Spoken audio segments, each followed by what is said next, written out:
stato accolto con gli applausi Giorgio Napolitano, arrivato a Mestre poco prima di mezzogiorno, dopo aver partecipato ieri all'apertura del Festival del Cinema al Lido. Ha raggiunto Villa Settembrini per un breve incontro privato alla Fondazione Gianni Pellicani. Strada chiusa qualche minuto per permettere il transito dell'auto del Presidente della Repubblica, che si è fermata dentro il cortile della villa. Un incontro di circa un'ora con i ricercatori ed i collaboratori che in questo anno hanno operato nel progetto scientifico e culturale di questa realtà veneziana.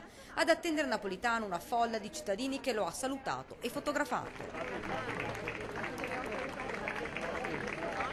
Alle 12:45 Napolitano è uscito ed ha fatto una breve passeggiata fuori programma per salutare la gente rimasta ad attenderlo.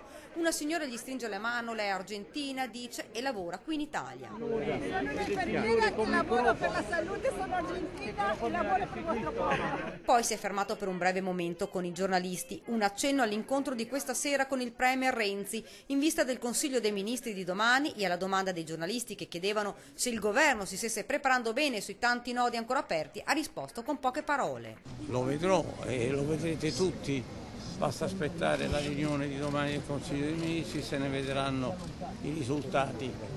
Grazie a tutti.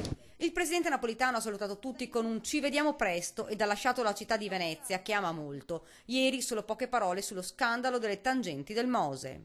Voglio aggiungere che poi per Venezia, per questa città impareggiabile, scossa nelle sue rappresentanze pubbliche da vicende recenti, inquietanti e penose, la Biennale costituisce un decisivo pilastro istituzionale, trasparente e vitale. Il pranzo all'aeroporto Tessera di Venezia, poi ritorna a Roma al Quirinale, dove questa sera è previsto l'incontro col premier Renzi.